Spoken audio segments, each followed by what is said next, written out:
This is Bloomberg. I'm David Westin. At 10 o'clock this morning, the House takes up the question of tax reform when it holds its first of hearings, probably of many hearings, frankly, on possible legislation.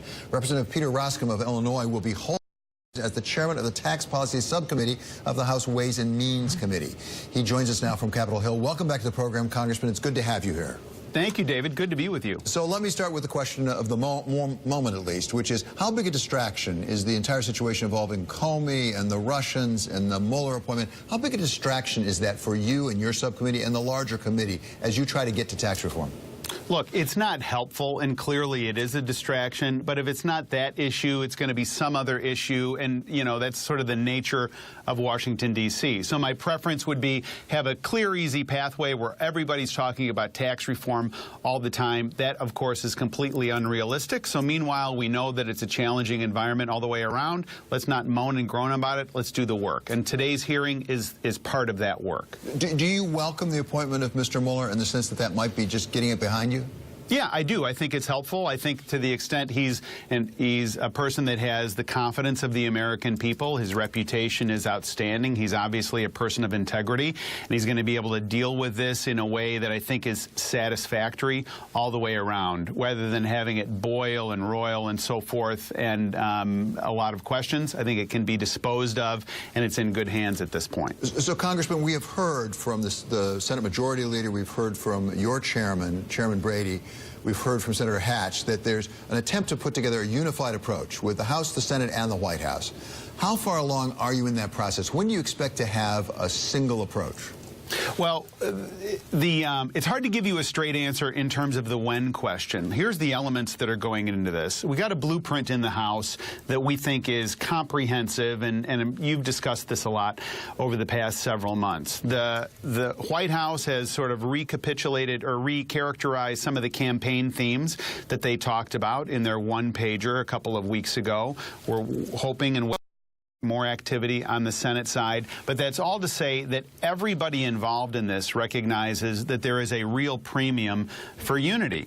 So the House is sort of a foundational document at this point, that is the blueprint, but we're really driving towards consensus, because here's what we don't want. We don't want a House bill, White House language, a Senate bill that has to go through and ultimately be, you know, sort of hodgepodge together. Instead, let's have these debates and these discussions up front and learn some of the lessons from the health care debate and not repeat some of those mistakes. Some of those mistakes were false deadlines, which don't create much activity, and the other is sort of competing pieces of legislation. Let's avoid that and come up with a holistic plan at the front end. One of the issues that we hear at least some slight variation of views on is whether it needs to be revenue neutral.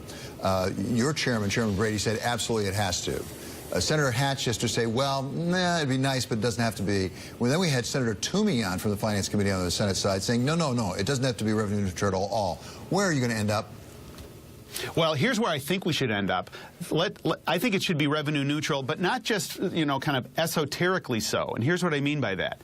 Revenue neutral means this is a permanent tax policy. So permanence is the goal here. And look, we've got a situation in the United States where we have temporary tax policy that expires periodically and is unpredictable and not helpful, and permanent spending policy. That should be switched. We should have permanent tax policy. If you have permanent tax policy, and in this case we're trying to induce corporate behavior, that is to reshore manufacturing operations, to bring research and development facilities back home, to do all sorts of things here in the U.S. From a renaissance point of view, the way that happens at its utmost to get the most potential out of tax changes is to make sure that they're permanent. Or put another way, if you've got a tax code that's expiring in 10 years, what decision is going to say, let's reshore that manufacturing operation, but this tax policy may expire in 10 years.